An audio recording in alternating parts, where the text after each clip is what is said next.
according to Chad Ford of ESPN, the Sixers are more likely to trade Okafor than Noel. He told us that about a week ago here on the Sports Bash, 97.3 ESPN. It's starting to gain more steam that is their intentions. We'll get Michael Kaskey-Blomain's take on that. We'll get his take on who the stats support at number one for Philadelphia, and is that different from who they should take? As 97.3 ESPN.com's Michael Kaskey-Blomain covers the Sixers and joins me now on this Memorial Day weekend. How are you, Michael? Mike, I'm doing good, man. How are you? I am doing great. We love everybody coming down to the Jersey Shore. We love the extra traffic. And I'll tell you what, I know a lot of these people coming down here listening right now are probably highly anticipating the NBA draft and who the Sixers will take. But before we get to that, I want to get your take on what Chad Ford told us last week, that the Sixers he believes that one of those guys will be gone and that they would be leaning towards keeping Noel over Okafor. Your take on that? Yeah, I was a little bit surprised to hear that they were leaning toward Noel internally, but as far as making a move, I think that's something that, all of us kind of expected coming down the line between one of the two. It was pretty obvious last year that it just wasn't going to work between them together, and then considering, all the other players that are going to be coming on, it just seems logical that one of the two will be moved, probably by draft day. And, it's looking, based off what Chad said and some other reports that are coming out, it's looking like Okafor is the likely candidate to be moved. Yeah, now the sources tell ESPN is determined to gauge the trade market for both of those guys. Which guy do you think, Michael, will have more interest? I think it's got to be Okafor for a couple different reasons. The contract situation obviously is a big one. He's under team control on a rookie scale deal for 3 more seasons, where Noel only has 1 more year left on his rookie deal, so his future is a little bit more up in the air. Whereas, as far as if you get an Okafor this summer, you have 3 more years of him at a really reasonable rate. Plus, I think he still has a pretty high. Decently high outlook across the league. I don't think, people in Philadelphia weren't necessarily enthralled with his rookie season, but I don't think it was necessarily detrimental to his trade value across the league. I think a lot of people still see a young, skilled big man that's, only 20 years old that could really contribute to some teams. Michael Kaskey-Blomain with us here talking Sixers.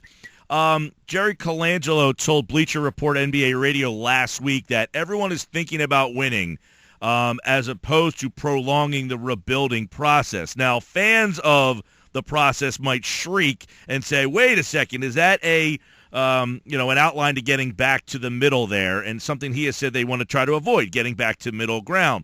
That being said, does that indicate to you, Michael, that they are thinking about being a player in free agency? And if that's the case, are they a player for major free agents? He hinted at, 2, 3 free agents. I mean, he kind of made a Miami Heat reference in that interview. I don't know if you caught it. Yeah, I did catch it, and I absolutely think that they'll try to be, a player in this upcoming free agency. As far as creating something like the Heat did, that's a pipe dream for the organization at this point. I think ideally they'd be looking to, target a couple, not superstar level, but, maybe all-star caliber wing players, that they could add into the mix with the number 1 pick and Embiid out there.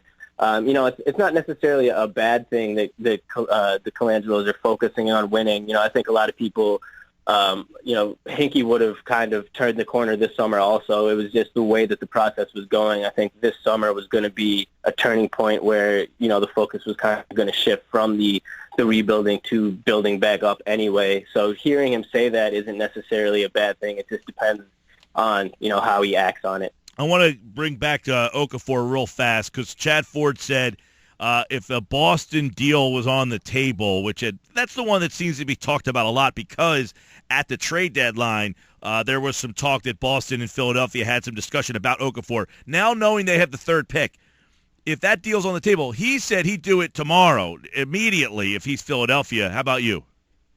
Yeah, I think you have to do it, and it's not even necessarily, a diss on Okafor. I do think he's a talented player, but, when you're talking fit, there's too many guys on this roster right now, and one of them has to go. And, you might as well do it sooner than later. I think the team would like to add another young piece along with the top pick in this year's draft. If you look at the teams in the Western Conference Finals now, the Spurs and the Warriors, they're both examples of teams that kind of drafted a young core, around the same time that was able to grow together over a course of years and develop something. And I think that's something that the Sixers might be interested in, coupling their number one pick with another young, talented guy that they could grow together. Michael Kaskey-Blomain has more on the Sixers at 97.3ESPN.com, including the Simmons and Ingram argument going back and forth, which it probably will over the next 3 weeks leading into the draft here. Michael, you write that the stats say Simmons. First off, back that up, number one. And number two, does the stats saying Simmons sway you at all in which way they should go? I think obviously you can only get so much out of college stats. There's a multitude of other factors, obviously, that will go into the Sixers' decision. But just looking at the way that they were able to impact the game in their one collegiate season, Simmons just did so much more. He has Ingram bested in basically every category other than three-point shooting, which is obviously Ingram's strength in this argument, his ability to score and spread the floor. But Simmons just affects the game in so many ways, whether it be rebounding, assists, scoring, defense, being able to run the fast break. That it just seems like his ceiling is, at least based off the statistics, it's higher, and the chances of him, not being an impact player are lower. Whereas a guy like Ingram, who's a great offensive player, but if that's not clicking, you wonder, if those comparisons to Kevin Durant come down a notch, and then you're looking at a Tayshaun Prince type player, where you wonder if that's worth a top pick. Yeah, now Simmons, the knock on him is the shooting, and it's funny because you're watching the NBA playoffs, I'm sure, Michael, and you're starting to see, last night, Golden State's going with a big lineup, Bogut's on the floor much more than he was all year. It seems that once you get to this stage of the season, this wide open shooting three game, you got to have another layer to your offense. Yeah, that was one of the big knocks on the Warriors last year, that they were strictly a jump shooting team. And I think you're starting to see this year that you do need a couple more layers in that if the shots aren't falling.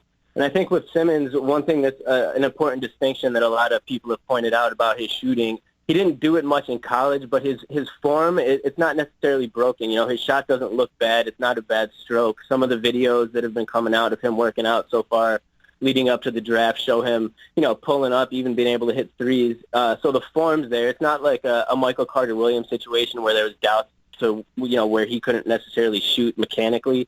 I don't think that's the case with Simmons, and I think, he really might be able to work on and improve his shooting overall, which would, open up his game tremendously. Michael, I know Mike DAntoni was only here for a short time, and there was a lot of talk that if he was going to be a head coach candidate, that the Sixers might elevate him. It appears that Brett Brown is safe on that front. Looks like DAntoni's going to be in Houston. Is that a big loss, losing him? I mean, on the surface, it seems like, he was only here for a handful of games. What's the difference? What's your thoughts on him going to Houston? Well, I definitely think a lot of people, including myself, breathed a sigh of relief that, that didn't come to fruition, that he would be promoted to Brett Brown's position if he was, going to be offered a job elsewhere. I think Brett deserved an opportunity, and, it's deserving that he's in that spot now. But, with that being said, I think it would have been nice to have Mike on the sideline this coming year for, his offensive abilities. He's credited as being kind of a pioneer of this style of play that we're seeing prevalent in the NBA today, as far as the quick tempo and the pacing and the floor spacing. So, I think his ability on the offensive end certainly would have been nice to have next to Brett Brown there. But, I don't think it's a huge loss, as you said, since he was only here for a short period of time. It's not like he had any deep-seated developed relationships with the players or anything. And, if there's rumors of P.J. Carlissimo coming in as a replacement, I think that would be a pretty solid replacement there. Michael Kaskey-Blomain here. So one stays, one goes. In your mind, is Okafor or Noel gone? I think Okafor is gone, and I think he's gone by draft. If not on draft night, before it. I do think that the Sixers would like to have another top pick in this draft that they know they can move forward with. There's just too many questions involving, all three, Okafor, Noel, Embiid at this point. One of them's got to go. I think it happens before the draft, and I think it's Okafor. Are you leaning Simmons or Ingram on May 27th? I'm leaning towards Simmons at this point. I've said all along it's one of those situations where they both seem to be, it's not necessarily a wrong choice either way. They both can be good. But, as I was kind of alluding to before, I just think Simmons' ceiling is so high at this point. You just take the best available player, and I think that's Simmons. Hey, what's it say? There was a report the other day that Josh Harris attended some workouts. I mean, does that say that they are taking the Sixers, the ownership group is taking this more seriously? I mean, for Josh Harris to be at a player's workout?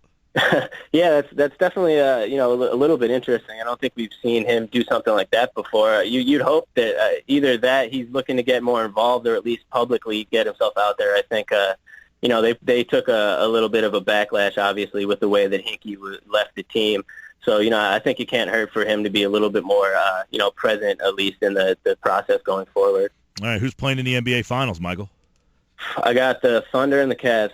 Thunder Cavs. All right, we'll see tonight. Cavaliers and Raptors. You can hear the game on 97.3 ESPN. And Saturday night, it is Thunder and Warriors, game number 6. Michael, have a great Memorial Day weekend, pal.